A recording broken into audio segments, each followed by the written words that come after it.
Les frères Beaumont riaient en condamnant l'étalon boiteux à l'abattoir, ignorant le regard brûlant du vieux Marcel qui serrait ses poings calleux jusqu'au sang. Dans ses mains rugueuses reposait désormais le pouvoir de transformer leur mépris arrogant en une stupéfaction qui ébranlerait leur empire doré. Avant de continuer, n'oubliez pas de vous abonner à la chaîne, d'aimer la vidéo et de commenter d'où dans le monde vous regardez. Allons-y. La pluie battante de novembre s'abattait sur les toits de la petite ferme de Marcel Dubois, située dans la campagne normande.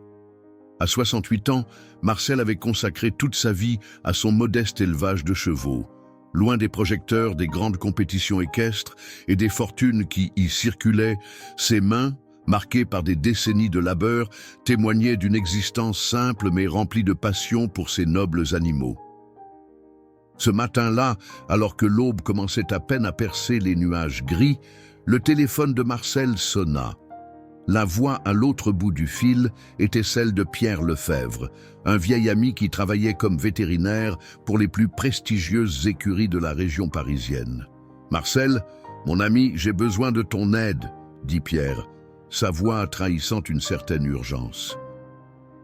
Il s'agit d'un pur sang exceptionnel qui vient d'être rejeté lors d'une vente aux enchères à Deauville. Marcel fronça les sourcils, tout en essuyant ses bottes boueuses sur le paillasson de sa cuisine rustique. Rejeté? Un pur sang? Qu'est-ce qui s'est passé? Une blessure à la jambe avant droite. Les acheteurs potentiels n'ont même pas daigné l'examiner de près.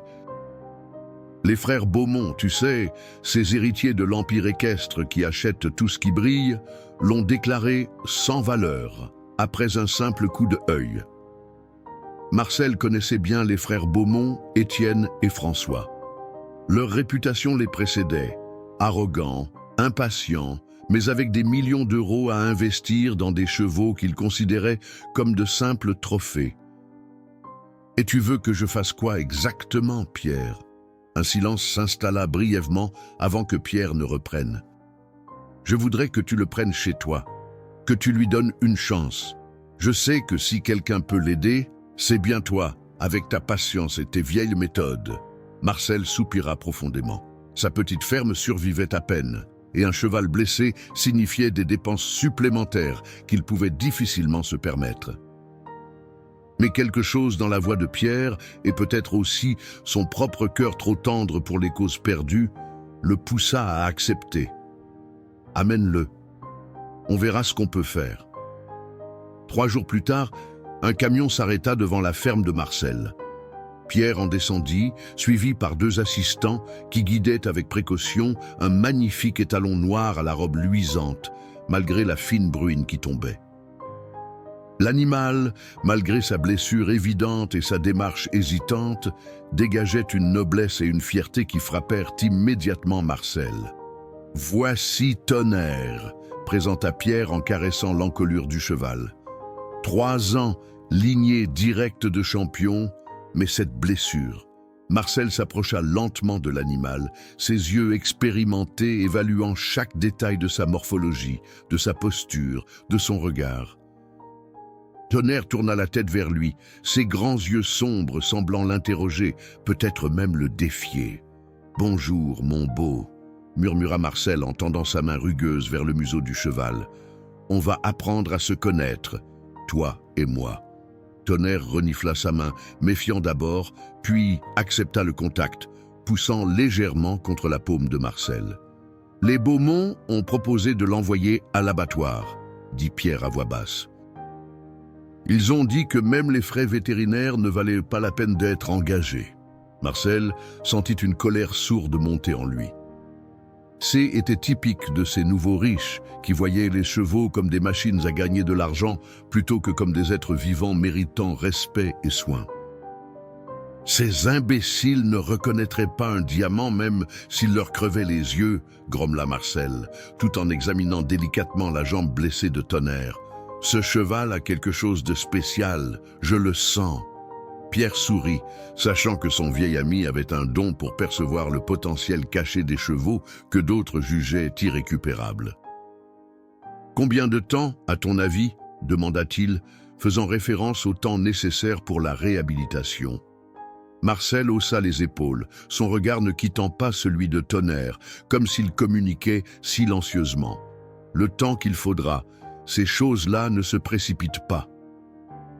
Mais je te garantis une chose, Pierre, ce cheval n'a pas dit son dernier mot. Alors que Pierre et ses assistants repartaient, laissant Tonnerre dans sa nouvelle demeure, Marcel resta un long moment dans l'écurie, simplement à observer son nouveau pensionnaire. Dans le regard fier de l'animal, il voyait un reflet de sa propre histoire, sous-estimé, mis de côté, mais avec une volonté indomptable. « On va leur montrer, mon grand !»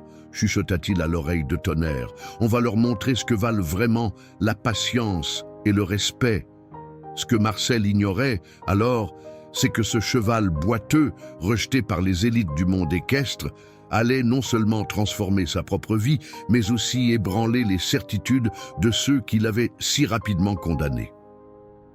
Les premiers jours de Tonnerre à la ferme de Marcel furent loin d'être faciles.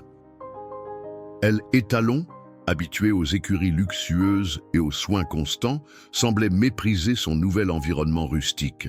Il refusait de manger, hennissait avec impatience et jetait des regards hostiles à Marcel chaque fois que celui-ci s'approchait de son box. « Tu fais ta tête de noble, hein ?» marmonnait Marcel en déposant un seau d'eau fraîche. « Mais ici, mon grand, pas de traitement de faveur. On est tous égaux devant la souffrance. » Une semaine après l'arrivée de Tonnerre, Marcel se leva avant l'aube, comme à son habitude. L'air froid de décembre s'infiltrait sous sa vieille veste en laine alors qu'il traversait la cour pour rejoindre les écuries. À sa grande surprise, il trouva Tonnerre couché sur le flanc, sa respiration laborieuse, les yeux mi-clos. « Non, non, non !» murmura Marcel, s'agenouillant immédiatement près du cheval. « Pas comme ça, mon beau. Tu ne vas pas abandonner si vite. » La jambe blessée de Tonnerre était chaude et enflée. L'infection, cette crainte que tous les éleveurs redoutent, s'était manifestée. Marcel savait qu'un vétérinaire recommanderait probablement des antibiotiques puissants et peut-être même l'euthanasie si l'état empirait. Mais le vieil homme avait d'autres idées. Sans hésiter, il retourna à sa maison et se dirigea vers une armoire en chêne massive dans sa cuisine. À l'intérieur, des dizaines de bocaux en verre contenaient des herbes, des racines et des poudres, l'héritage de 3 générations de soigneurs équins, des remèdes transmis par son grand-père, puis par son père. « C'est le moment de mettre les vieilles recettes à l'épreuve », dit-il en sélectionnant plusieurs contenants. Pendant les heures qui suivirent, Marcel prépara une pâte à base d'argile verte, de consoude, d'arnica et d'autres plantes dont les noms seraient incompréhensibles pour la plupart des vétérinaires modernes. Avec une douceur contrastant avec ses mains calleuses, il appliqua le cataplasme sur la jambe de Tonnerre, puis l'enveloppa dans des bandes de coton. « Mon grand-père disait toujours que les chevaux nous parlent si on sait écouter », expliqua-t-il à Tonnerre comme si l'animal pouvait comprendre chaque mot. « Et toi, tu me dis que tu n'es pas prêt à abandonner. » Ce jour-là, Marcel resta dans l'écurie, dormant même sur une botte de foin près du box de Tonnerre. Il changeait le cataplasme toutes les 4 heures, massait délicatement les muscles tendus de l'étalon et lui parlait continuellement, racontant des histoires de sa jeunesse, des anecdotes sur d'autres chevaux qu'il avait soignés, des contes de la campagne normande. Au matin du 3e jour, alors que le soleil d'hiver perçait timidement à travers les nuages, Marcel trouva Tonnerre debout dans son box, la tête haute, le regard plus vif. « Eh bien, regardez qui a décidé de se battre », sourit Marcel, une émotion non dissimulée dans sa voix. Le vieil homme approcha un seau d'avoine mélangé à des herbes médicinales. Pour la première fois depuis son arrivée, Tonnerre mangea avec appétit, poussant même le museau contre la main de Marcel quand celui-ci vint vérifier sa jambe. « Tu commences à comprendre qui sont tes vrais amis, n'est-ce pas ?» chuchota Marcel. Le téléphone sonna ce soir-là. C'était Pierre, inquiet de ne pas avoir eu de nouvelles. « Comment va notre patient ?» demanda-t-il, la voix tendue. Marcel regarda par la fenêtre en direction des écuries où Tonnerre se reposait. « Il a eu une infection, sérieuse. Mon Dieu, Marcel, pourquoi ne m'as-tu pas appelé? J'aurais envoyé un... Pas besoin, coupa Marcel. On s'en est sorti, à l'ancienne. Pierre connaissait suffisamment son ami pour savoir ce que cela signifiait. Te tais, remède de grand-père. Marcel, ces méthodes sont efficaces, termina fermement Marcel. Viens voir par toi-même si tu ne me crois pas. 2 jours plus tard, Pierre arriva à la ferme, accompagné cette fois d'Élise, sa jeune assistante fraîchement diplômée de l'école vétérinaire. Dès qu'ils entrèrent dans l'écurie, l'expression du visage de Pierre passa de l'inquiétude à l'étonnement. Tonnerre, bien que toujours boiteux, se tenait fièrement dans son box, sa robe noire brillante grâce au brossage quotidien de Marcel, son regard vif suivant chaque mouvement des visiteurs. « Impossible », murmura Élise, en examinant la jambe de l'étalon. L'infection a presque complètement disparu.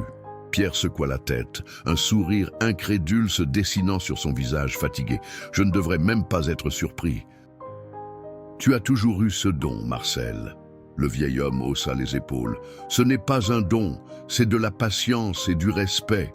2 choses que vos millionnaires en manque de trophées ne comprennent pas. » Alors que Pierre et Élise repartaient, promettant de revenir bientôt, Marcel resta seul avec Tonnerre. La nuit tombait sur la campagne normande, enveloppant la petite ferme dans un silence paisible, seulement troublé par le vent dans les peupliers et le hennissement occasionnel d'un cheval. « On a encore un long chemin devant nous, » dit Marcel à Tonnerre en caressant son museau. « Mais maintenant, je sais que tu as compris quelque chose d'essentiel. » Elle, étalon, le regarda, ses grands yeux sombres reflétant la lueur de la lanterne que Marcel avait allumée. « Et tu as compris que parfois, ceux qui te jugent sans valeur sont justement ceux qui ne savent pas reconnaître ta vraie valeur. » Pendant ce temps, à 60 kilomètres de là, dans le domaine luxueux des Haras Beaumont, Étienne Beaumont sirotait un cognac coûteux tout en feuilletant le dernier catalogue des ventes aux enchères de Deauville.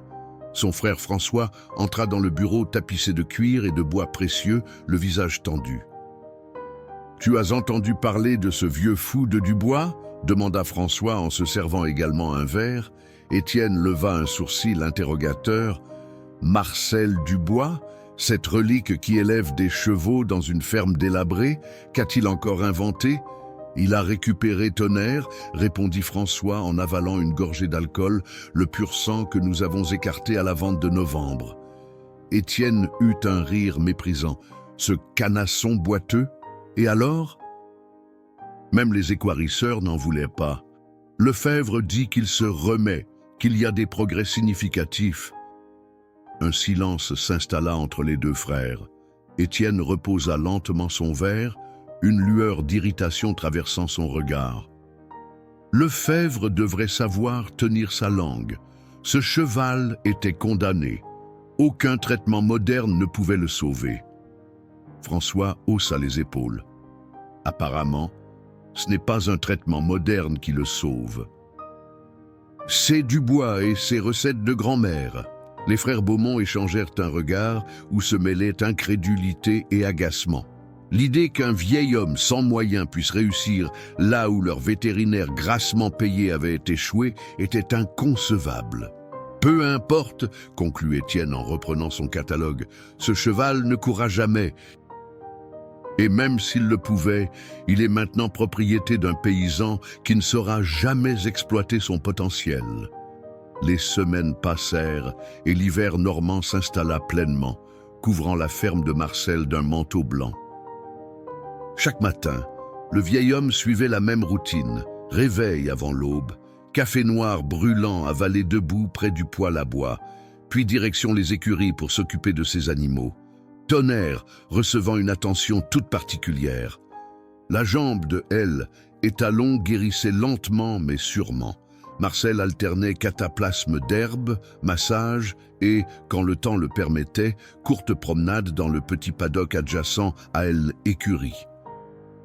Au début, Tonnerre ne pouvait faire que quelques pas avant de montrer des signes d'inconfort. Mais jour après jour, sa démarche devenait plus assurée, sa confiance revenait. « Tu vois, murmurait Marcel en le guidant doucement. « Ton corps se souvient. Il faut juste lui laisser le temps de guérir à son rythme. » Un matin de janvier, alors qu'une fine couche de givre recouvrait l'herbe du paddock, Marcel ouvrit la porte du box de Tonnerre pour leur promenade habituelle. À sa grande surprise, elle et Talon sortit d'un pas vif, presque sans boiter, et se dirigea directement vers l'enclos.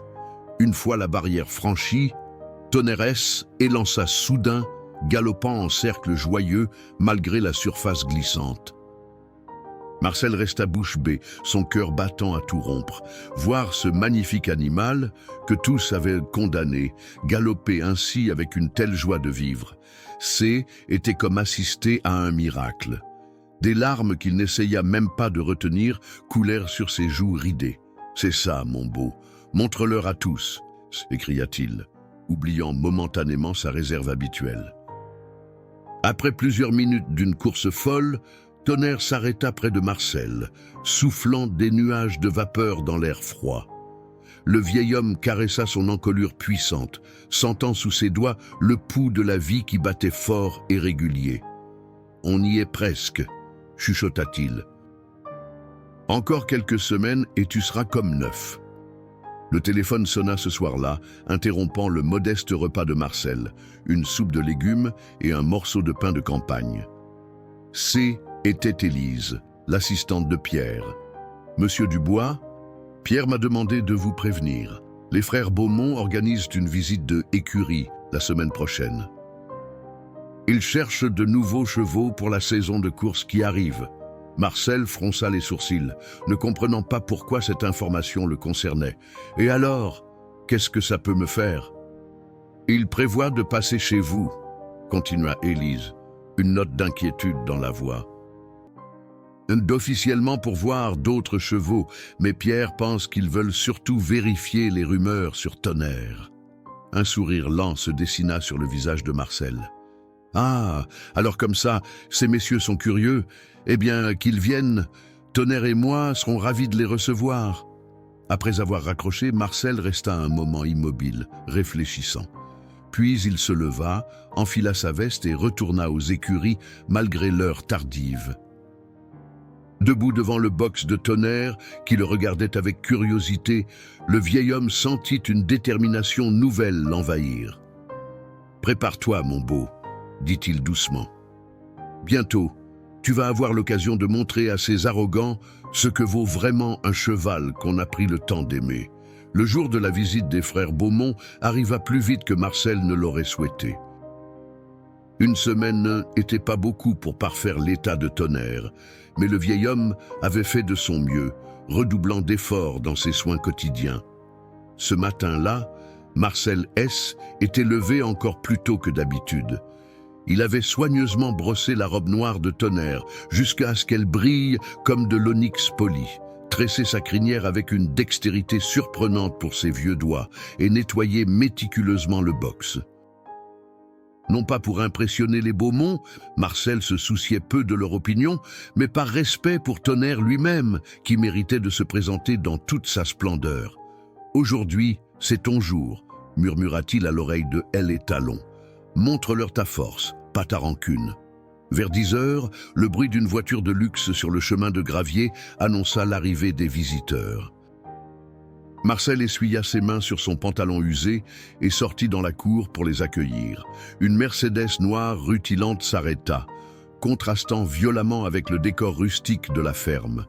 Étienne et François Beaumont en descendirent, vêtus de manteaux en cachemire et de bottes en cuir italien manifestement inadaptées à la boue de la campagne. Derrière eux, Pierre Lefebvre sortit également du véhicule, adressant un sourire discret à Marcel.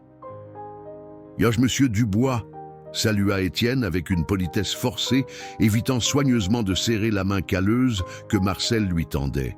« Merci de nous recevoir dans votre exploitation. » Le mépris à peine voilé dans sa voix haine échappa pas à Marcel, qui se contenta de hocher la tête. « Messieurs Beaumont, » répondit-il simplement, « vous êtes venus voir des chevaux, je suppose. »« Suivez-moi », Sans attendre leur réponse, Marcel se dirigea vers les écuries, ses bottes laissant des empreintes profondes dans la terre humide.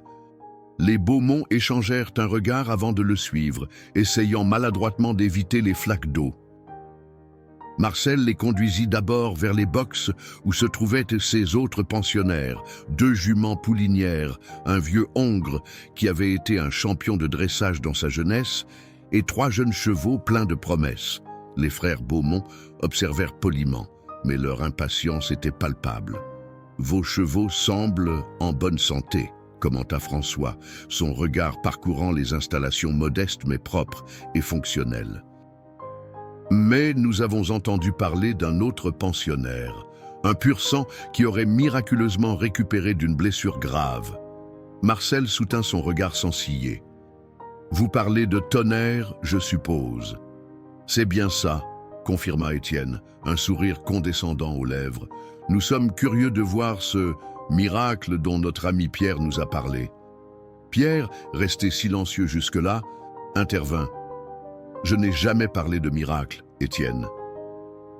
J'ai simplement mentionné les progrès remarquables que Marcel a obtenus grâce à ses méthodes traditionnelles. »« Des méthodes traditionnelles » répéta François avec dédain. « Des cataplasmes et des tisanes, j'imagine, pendant que nos vétérinaires utilisent les équipements les plus avancés et les traitements les plus coûteux. » Marcel ne répondit pas à la provocation.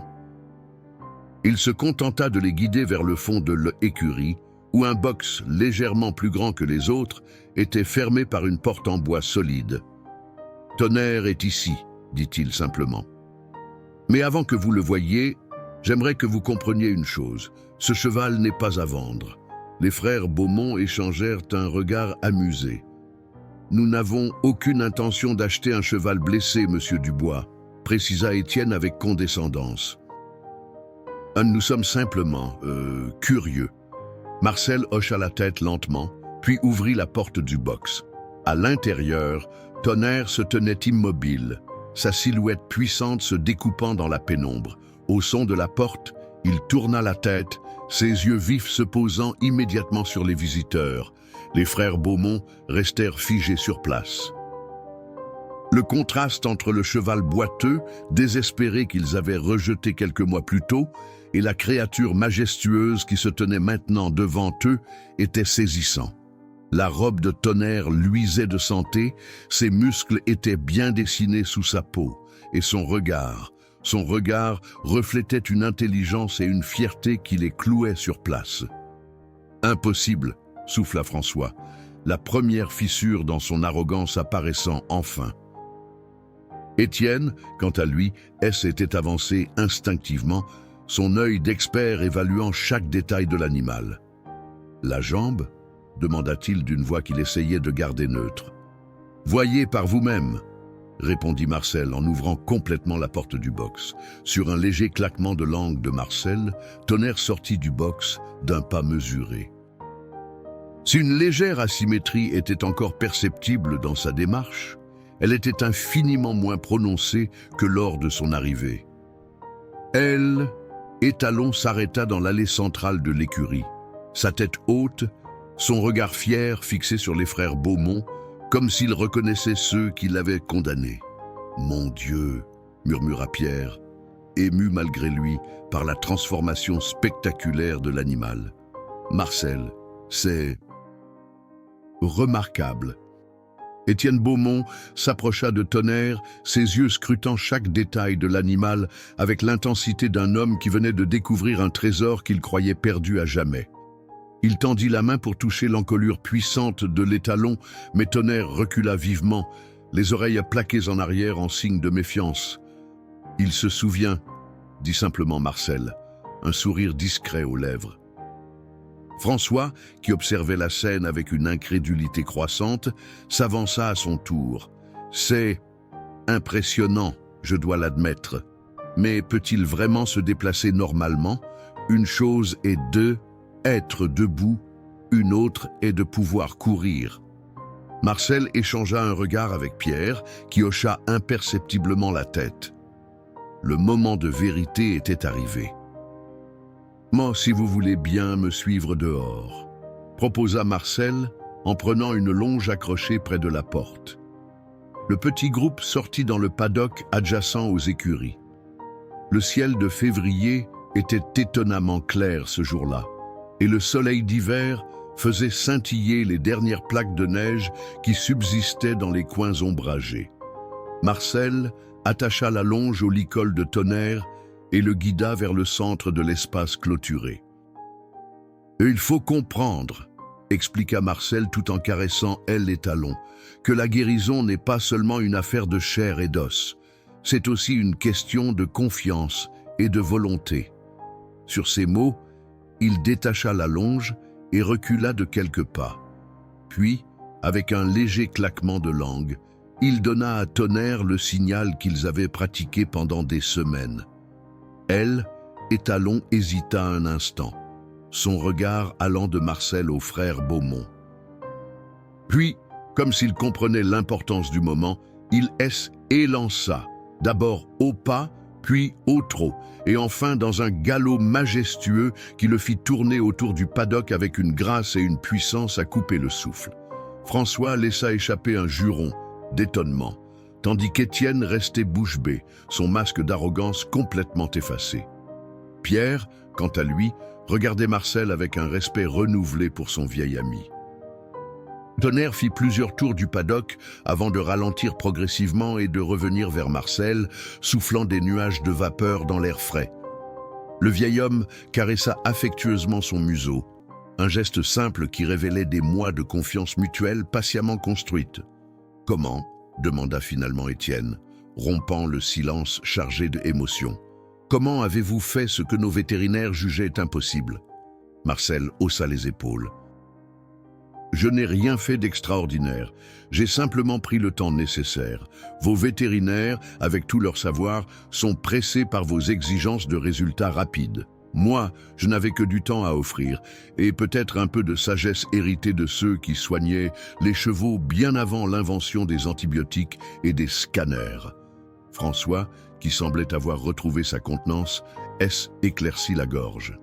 « Monsieur Dubois, je crois que nous avons sous-estimé vos capacités, et peut-être aussi le potentiel de ce cheval. Ce n'est pas ce cheval, corrigea doucement Marcel. Il s'appelle Tonnerre. Et oui, vous l'avez sous-estimé, comme vous sous-estimez tout ce qui ne brille pas assez fort à votre goût. » Un silence embarrassé suivit cette remarque directe. Pierre dissimula un sourire derrière sa main, admirant le courage tranquille de son ami face à des hommes qui pourraient acheter sa ferme entière sans même regarder le prix. « Eh bien, » reprit Étienne en adoptant son ton d'homme d'affaires, « il est évident que nous avons commis une erreur de jugement. Permettez-moi de la rectifier. » Il sortit un carnet de chèques de la poche intérieure de son manteau. « Quel serait votre prix pour Tonnerre, monsieur Dubois ?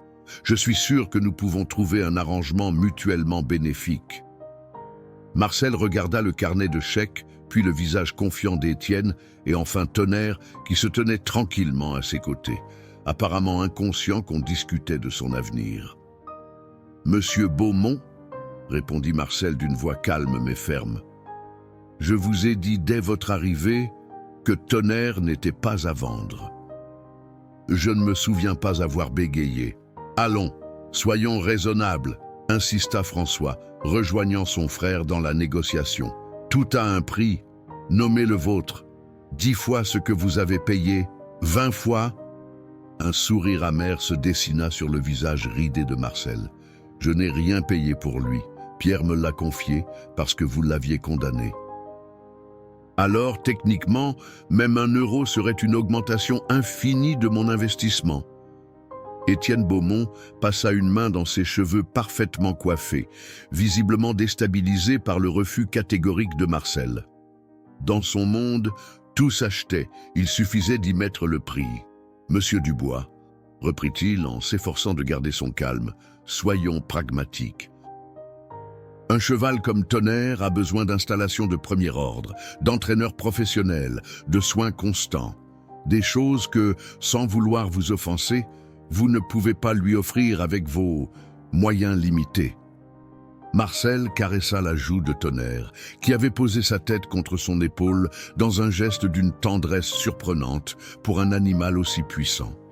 « Ce que Tonnerre a besoin, répondit Marcel sans élever la voix, c'est de patience, de respect et d'amour. 3 choses qui ne s'achètent pas, même avec tous vos millions. » François, moins habile que son frère à masquer sa frustration, laissa échapper un rire sec. L'amour? Nous parlons d'un investissement, monsieur Dubois, pas d'un animal de compagnie.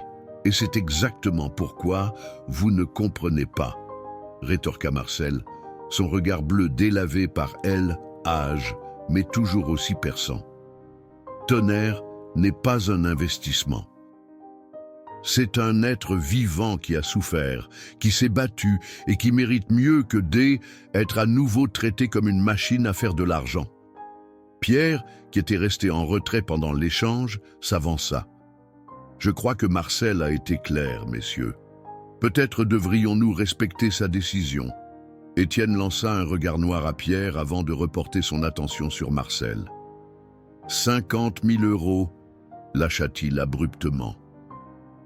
En espèces, aujourd'hui même. Un murmure de surprise échappa à Pierre. Était une somme colossale pour un cheval qui, quelques mois plus tôt, était considéré comme bon pour l'abattoir. Marcel secoua lentement la tête. « Non, 100 000, enchérit François, les yeux brillants d'une détermination nouvelle. Et nous vous laissons le droit de visite quand vous voulez. » « Le droit de visite ?» répéta Marcel avec une ironie tranquille. « Comme c'est généreux de votre part. » L'atmosphère se chargeait d'une tension palpable. Tonnerre, sensible à l'humeur des humains qui l'entouraient, s'agita légèrement, ses oreilles bougeant nerveusement. « Très bien, » soupira Étienne, comme s'il faisait une concession extraordinaire. « 200 000 € est mon dernier mot. » C'est plus que ce que cette ferme entière vaut, Dubois. Marcel regarda autour de lui, les bâtiments vieillissants de sa ferme, le toit de l'aile écurie qui nécessitait des réparations urgentes, les clôtures branlantes du paddock. 200 000 € résoudraient tous ses problèmes financiers. Il pourrait réparer, moderniser, peut-être même prendre sa première vraie vacance depuis des décennies. Puis son regard revint sur Tonnerre. L'étalon le fixait de ses yeux intelligents, comme s'il comprenait parfaitement ce qui se jouait en cet instant. « Je suis désolé, messieurs Beaumont, » dit-il finalement, sa voix douce mais inébranlable. « Tonnerre reste ici. Il a trouvé sa maison, et j'ai donné ma parole à Pierre que je prendrai soin de lui. » Étienne serra les poings, son visage se durcissant. « Vous êtes soit fou, soit stupide, Dubois. » « Probablement les deux. Peut-être, » concéda Marcel avec un léger sourire, « ou peut-être que je sais simplement reconnaître les choses qui n'ont pas de prix. » Les frères Beaumont, comprenant enfin que leur argent n'aurait pas raison de l'obstination du vieil homme, tournèrent les talons et se dirigèrent vers leur voiture, leurs bottes italiennes désormais maculées de boue normande. Pierre resta en arrière, observant Marcel avec un mélange d'admiration et d'inquiétude. « Tu viens de refuser une fortune, mon ami. J'ai refusé de trahir une confiance, » corrigea Marcel. « Ce n'est pas la même chose. » Pierre hocha la tête, compréhensif. Les Beaumont ne sont pas habitués à essuyer des refus. Ils pourraient te causer des problèmes. Marcel haussa les épaules avec une indifférence qui n'était qu'à moitié feinte. Que peuvent-ils faire? Prendre ma ferme? Il faudrait d'abord qu'elle soit à vendre. Un klaxon impatient retentit depuis la cour, signalant que les frères attendaient Pierre. « Je dois y aller, » dit ce dernier, serrant brièvement l'épaule de son ami. « Mais je reviendrai bientôt vérifier comment vous allez, toi et ton protégé têtu. » Après le départ des visiteurs, Marcel resta un long moment dans le paddock avec Tonnerre, le soleil déclinant lentement vers l'horizon, teintant le ciel de rose et d'or. « Tu sais, » murmura-t-il à l'étalon qui broutait paisiblement l'herbe rare à ses pieds, « j'aurais pu être riche aujourd'hui. Payer toutes mes dettes, réparer cette vieille baraque, peut-être même m'acheter une de ces télévisions plates dont tout le monde parle. » Il eut un petit rire. Mais je me serais senti pauvre comme Job. Parce que la richesse, mon beau, ce n'est pas ce qu'on possède, c'est ce qu'on refuse de vendre. Mars arriva, apportant avec lui les premières promesses du printemps. Les journées s'allongeaient et la campagne normande S éveillait progressivement de sa torpeur hivernale. Pour Marcel, cette période marquait également un tournant dans la convalescence de Tonnerre. Elle, Étalon, avait désormais retrouvé presque toute sa mobilité, ne gardant qu'une légère irrégularité dans sa démarche qui, selon Pierre, disparaîtrait probablement avec le temps et l'exercice approprié. Un matin, alors que Marcel préparait son café, des coups frappés à sa porte le surprirent. Les visiteurs étaient rares et à cette heure matinale, surtout en semaine. Il ouvrit pour découvrir Élise, l'assistante de Pierre, son visage habituellement jovial, assombri par l'inquiétude. « Monsieur Dubois, pardonnez-moi de vous déranger si tôt », dit-elle en refusant poliment l'invitation à entrer. « Pierre m'a envoyé vous prévenir. » « Les Beaumont agissent », Marcel fronça les sourcils. « Agissent ? Comment ça ? Ils ont déposé une plainte auprès de la Fédération équestre nationale, alléguant des conditions d'hébergement inadéquates et des soins vétérinaires insuffisants pour un cheval de valeur. » Le vieil homme laissa échapper un rire incrédule. « Mais c'est ridicule, ils ont vu Tonnerre. Ils ont vu sa transformation. » « Justement, » continua Élise, son regard trahissant sa colère contenue, « ils prétendent que cette transformation prouve que Tonnerre est un animal d'exception qui mérite mieux que, pardonnez-moi de répéter leurs mots, une écurie délabrée gérée par un vieillard sans formation professionnelle. » Marcel encaissa le coup sans broncher, mais une lueur de détermination s'alluma dans ses yeux bleus délavés. « Et donc, qu'est-ce que ça implique concrètement ? Des inspecteurs de la Fédération viendront évaluer vos installations. Si elles sont jugées en dessous des normes, ils pourraient ordonner le placement de Tonnerre dans un établissement agréé. « Et laissez-moi deviner, » grommela Marcel, « les Haras Beaumont sont justement un établissement agréé, n'est-ce pas ?» Élise hocha la tête, confirmant ses soupçons. Il siège même au conseil d'administration de la Fédération. Marcel resta silencieux un moment, son regard se portant au-delà de Élise vers les écuries où Tonnerre et ses autres pensionnaires commençaient leur journée, inconscients de la menace qui planait sur leur tranquillité. « Quand viendront ces inspecteurs ?» demanda-t-il finalement. « Dans une semaine. » Pierre fait tout ce qu'il peut pour gagner du temps, mais les Beaumont ont des relations partout. Marcel remercia Élise pour l'avertissement et, après qu'elle fut partie, s'assit lourdement à sa table de cuisine, son café désormais froid, oublié devant lui. La situation était grave. Sa ferme, bien que propre et fonctionnelle, ne répondait certainement pas aux critères luxueux que les Beaumont considéraient comme adéquats. Les réparations nécessaires exigeraient bien plus d'argent qu'il n'en avait. Après un moment de réflexion, il se leva avec une détermination renouvelée. Si les Beaumont voulaient la guerre, ils l'auraient. Mais Marcel Dubois ne se battrait pas avec l'argent ou l'influence. Il se battrait avec ce qu'il avait toujours eu, son cœur, ses mains et sa communauté. Dans les jours qui suivirent, Marcel mobilisa tout son réseau. Il contacta d'anciens clients, des amis fermiers, des artisans locaux avec qui il avait troqué services et produits au fil des décennies. La nouvelle se répandit comme une traînée de poudre dans la petite communauté rurale. Les riches Parisiens essayaient de voler le cheval miraculeusement guéri du vieux Marcel. Un matin, alors qu'il s'apprêtait à commencer ses travaux de réparation les plus urgents, Marcel fut surpris de voir une file de véhicules se diriger vers sa ferme. Camionnettes, tracteurs, voitures anciennes, une véritable procession rurale s'arrêta dans sa cour. Jean-Claude, le charpentier du village voisin, fut le premier à descendre, portant sa caisse à outils. « On nous a dit que tu avais besoin d'un coup de main, Marcel », lança-t-il avec un sourire chaleureux. Derrière lui, une vingtaine de personnes s'assemblaient, certaines que Marcel connaissait depuis toujours, d'autres qu'il avait à peine croisées au marché local.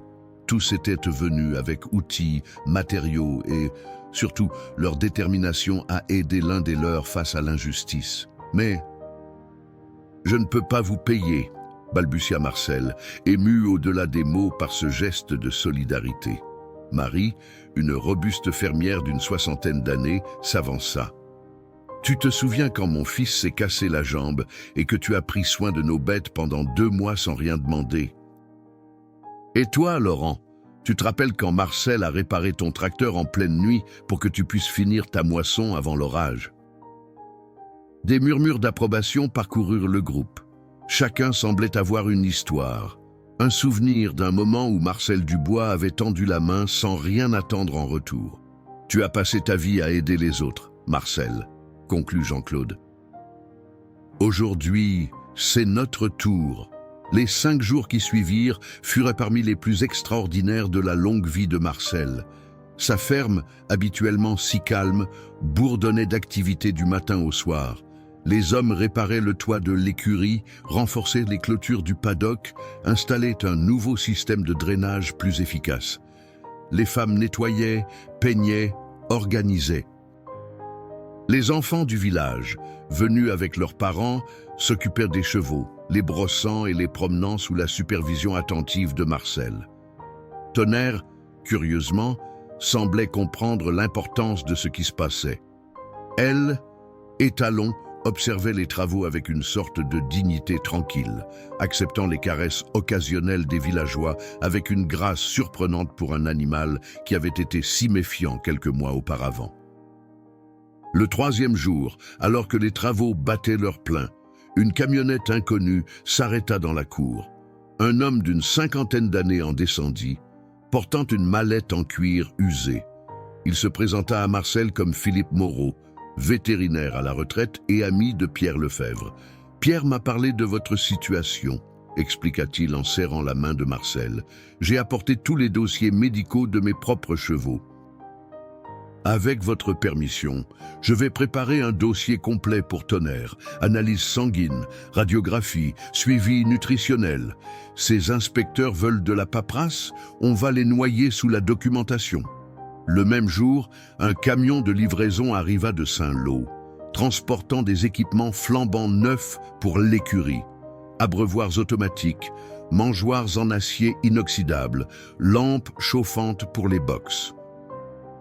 La facture était déjà réglée, un don anonyme, insista le livreur malgré l'insistance de Marcel pour connaître son bienfaiteur. Le soir du 5e jour, elle, équipe improvisée, se réunit dans la cour pour contempler le résultat de leurs efforts. La ferme était méconnaissable. Elle, écurie, autrefois fonctionnelle mais vétuste, brillait désormais de propreté et d'efficacité. Les box avaient été agrandis, la ventilation améliorée, le sol recouvert d'un nouveau revêtement plus sain pour les articulations des chevaux. Le paddock, désormais parfaitement clôturé, disposait même d'un petit abri pour protéger les animaux des intempéries. « Je ne sais pas comment vous remercier », dit Marcel, la voix tremblante de émotion, en regardant les visages souriants qui l'entouraient. « Et ce que vous avez fait, ne dis rien », l'interrompit Jean-Claude en posant une main calleuse sur son épaule. « Tu aurais fait la même chose pour n'importe lequel d'entre nous ?» Marie s'avança, tenant une grande marmite fumante. « Et maintenant, on fête ça. J'ai préparé mon pot-au-feu et Laurent a apporté son cidre. » La soirée se transforma en une fête impromptue, où rires et conversations animées se mêlaient sous les étoiles normandes. Marcel, assis sur un banc de fortune, observait cette communauté réunie dans sa cour et sentit une chaleur qu'il n'avait pas éprouvée depuis longtemps. Ces gens, avec leurs mains calleuses et leurs visages marqués par le travail en plein air, représentaient une richesse que les frères Beaumont, avec tous leurs millions, ne pourraient jamais comprendre. La veille de l'inspection, Marcel fit une dernière tournée dans les écuries, vérifiant que tout était parfait. Philippe Moreau l'accompagnait, un épais dossier sous le bras contenant tous les documents médicaux soigneusement préparés. « Ils n'auront rien à redire », assura le vétérinaire en observant Tonnerre qui somnolait paisiblement dans son box. Ces installations sont maintenant aussi bonnes, sinon meilleures, que celles de nombreux haras professionnels. Marcel hocha la tête, reconnaissant mais toujours inquiet. Les Beaumont ont beaucoup d'influence. Oui, mais nous avons quelque chose qu'ils n'ont pas, répondit Philippe avec un sourire mystérieux. Et qu'est-ce que c'est? La vérité, Marcel. Et aussi, le vétérinaire fut interrompu par l'arrivée d'Élise, qui se précipita dans l'écurie, hors d'haleine, comme si elle avait couru tout le chemin depuis la route. « Marcel, Philippe, vous ne croirez jamais qui vient d'arriver au village. » « Les inspecteurs, demanda Marcel, alarmé. Ils sont en avance. »« Non, pas les inspecteurs, répondit Élise, ses yeux brillants d'excitation. « C'est Sophie Descamps. » Marcel et Philippe échangèrent un regard confus. « Sophie Descamps, répéta Élise, incrédule devant leur manque de réaction. La journaliste de Équipation, le magazine équestre le plus lu de France. Apparemment, quelqu'un lui a parlé de Tonnerre et de votre combat contre les Beaumont. Elle veut faire un reportage complet. » Marcel se laissa tomber sur un ballot de paille, abasourdi par cette nouvelle tournure des événements. Un reportage sur nous? Pas seulement un reportage, précisa Élise. Elle parle d'une couverture spéciale, avec interviews, photos et même, elle fit une pause dramatique, une invitation au Salon du Cheval à Paris, où Tonnerre pourrait être présenté comme un symbole de résilience et de seconde chance. Le jour de l'inspection arriva, apportant avec lui un ciel d'un bleu limpide qui semblait de bon augure. Marcel, vêtu de sa chemise la moins usée et de son seul pantalon sans raccommodage, attendait dans la cour fraîchement balayée. À ses côtés se tenait Philippe Moreau, Pierre Lefebvre, qui avait pris un jour de congé spécialement pour l'occasion, et Élise. Un peu plus loin, Sophie Descamps, une femme élégante d'une quarantaine d'années, prenait déjà des notes dans un petit carnet, son photographe capturant discrètement l'atmosphère de la ferme rénovée. À 10 heures précises, 2 voitures s'engagèrent dans le chemin menant à la ferme. La première, une berline officielle portant le logo de la Fédération équestre nationale, transportait les 3 inspecteurs. La seconde, la désormais familière Mercedes noire des frères Beaumont, suivait de près. « Il ne manque pas d'audace », grommela Pierre en voyant Étienne et François descendre de leur véhicule, impeccablement vêtus comme toujours.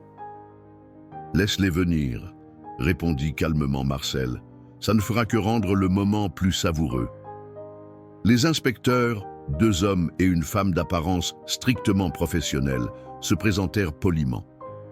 La femme, qui semblait diriger l'équipe, jeta un regard curieux vers Sophie Descamps avant de s'adresser à Marcel. « Monsieur Dubois, nous sommes ici suite à une plainte concernant les conditions d'hébergement d'un étalon pur sang nommé Tonnerre.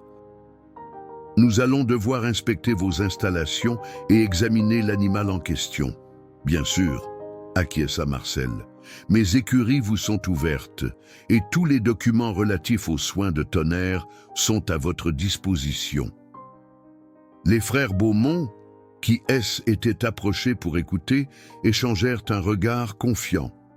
Étienne se pencha vers François et murmura quelque chose qui fit sourire ce dernier avec suffisance. L'inspection commença par un tour des installations. Les inspecteurs, tablettes à la main, notaient chaque détail méthodiquement. Dimension des boxes, qualité de la ventilation, système d'alimentation en eau, stockage du foin et des aliments. Leurs expressions, initialement neutres, trahissaient progressivement une surprise croissante devant la qualité des aménagements. « Ou que ces équipements sont récents », remarqua l'un des inspecteurs en examinant les abreuvoirs automatiques. « Une mise à niveau collective », expliqua simplement Marcel. « Mes amis et voisins ont généreusement contribué à moderniser la ferme. » Sophie Descamps, qui suivait le groupe à distance respectueuse, griffonnait frénétiquement dans son carnet, visiblement captivée par l'histoire qui se déroulait sous ses yeux. Vint ensuite l'examen de Tonnerre lui-même. Philippe Moreau présenta le dossier médical complet de L. Étalon. détaillant minutieusement le traitement appliqué et les progrès réalisés. Pierre compléta avec son témoignage professionnel sur l'état initial de Tonnerre et sa transformation remarquable. « Pourrions-nous voir l'animal en mouvement ?» demanda la responsable de l'équipe d'inspection après avoir étudié les documents. Marcel acquiesça et guida tout le monde vers le paddock. Élise avait déjà préparé Tonnerre, qui attendait, magnifique dans sa puissance tranquille. D'un simple claquement de langue, Marcel invita l'étalon à se déplacer librement dans l'enclos. Ce qui suivit laissa les spectateurs sans voix. Tonnerre, comme s'il comprenait parfaitement l'importance du moment, exécuta une démonstration époustouflante de force et d'élégance. Il passa du pas au trot, puis au galop, ses mouvements fluides démontrant une récupération presque totale. La légère asymétrie qui persistait dans sa démarche n'enlevait rien à la majesté de l'animal. « Extraordinaire !» murmura l'un des inspecteurs, abandonnant momentanément son professionnalisme. Les frères Beaumont, qui observaient la scène en retrait, ne pouvaient dissimuler leur stupéfaction. L'étalon qu'ils avaient de condamner sans hésitation était maintenant l'incarnation même de ce qu'ils recherchaient pour leurs écuries prestigieuses. Après la démonstration, les inspecteurs se retirèrent pour délibérer. Marcel, Pierre et Philippe attendaient dans la cour, tandis que Sophie Descamps s'entretenait discrètement avec plusieurs villageois qui avaient participé aux rénovations. Étienne Beaumont choisit ce moment pour s'approcher de Marcel. « Impressionnant, ce que vous avez accompli ici, Dubois », concéda-t-il avec une amabilité forcée.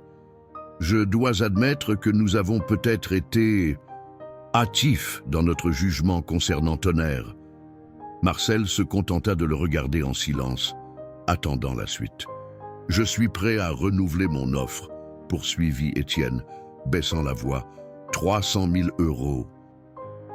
C'est plus que généreux. Monsieur Beaumont, répondit finalement Marcel, il y a des choses que l'argent ne peut pas acheter. La loyauté en fait partie. La dignité aussi.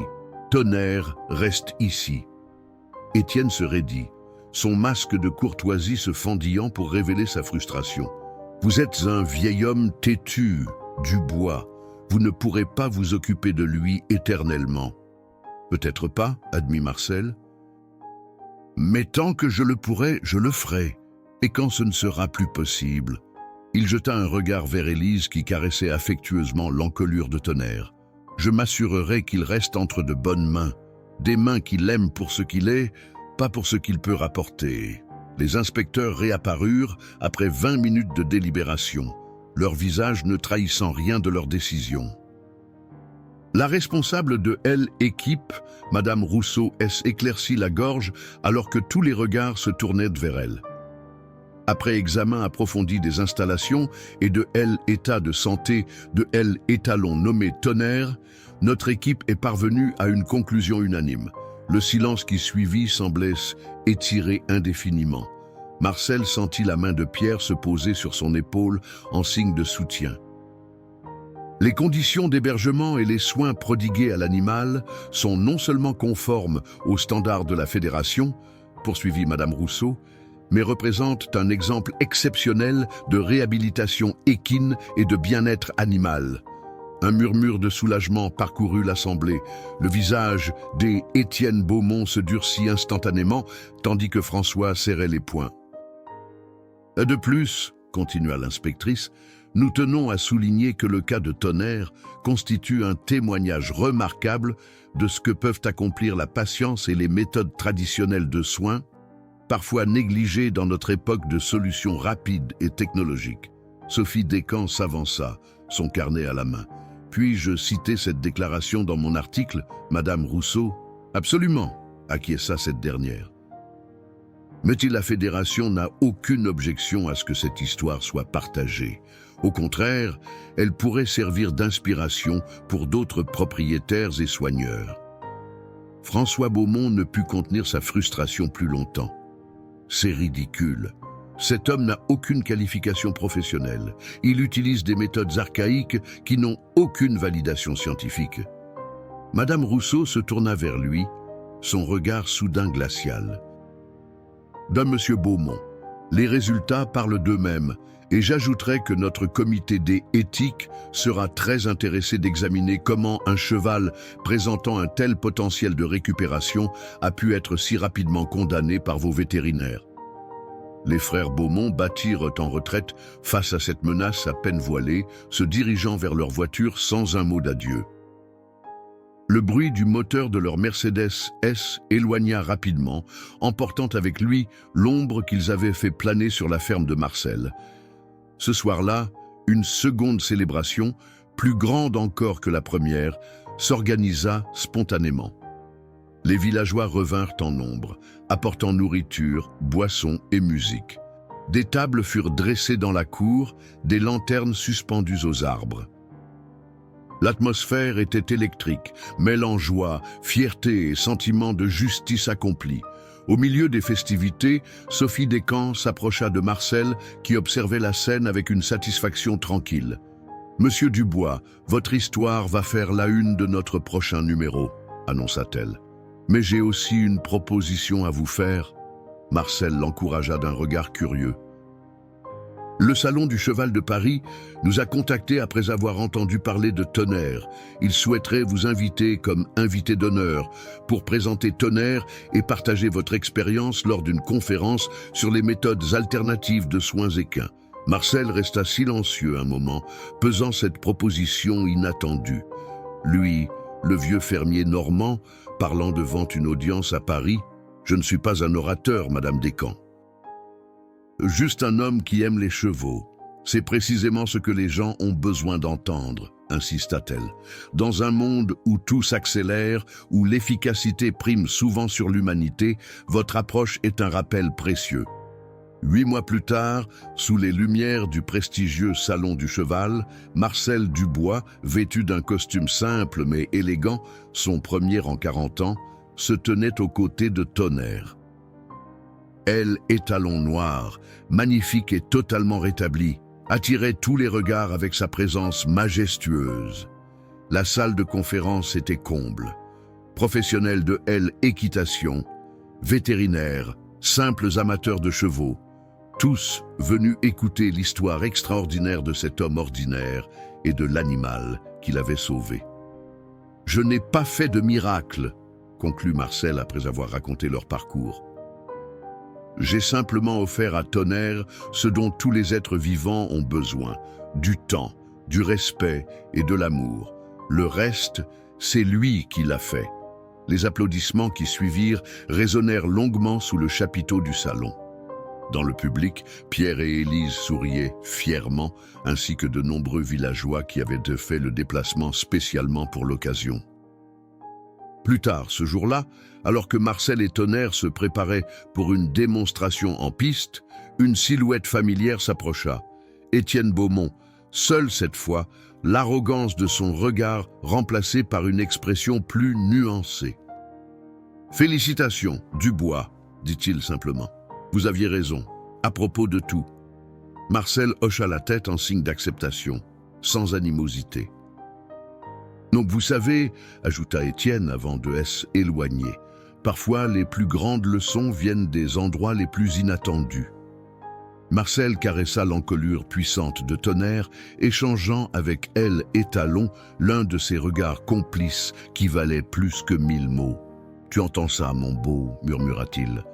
« Oh, on dirait bien qu'on leur a appris quelque chose, à ces messieurs de la ville. » Tonnerre hennit doucement, comme pour acquiescer, avant de s'avancer fièrement vers la lumière de la piste centrale, guidé par les mains patientes et aimantes de l'homme qui avait vu en lui ce que personne d'autre n'avait su voir, non pas un investissement, mais un ami, non pas une machine à gagner, mais une âme digne de respect et d'amour. Et dans ce moment de triomphe partagé résidait la plus belle des victoires, celle du cœur sur le calcul, de la patience sur la précipitation et de la sagesse simple sur l'arrogance du pouvoir.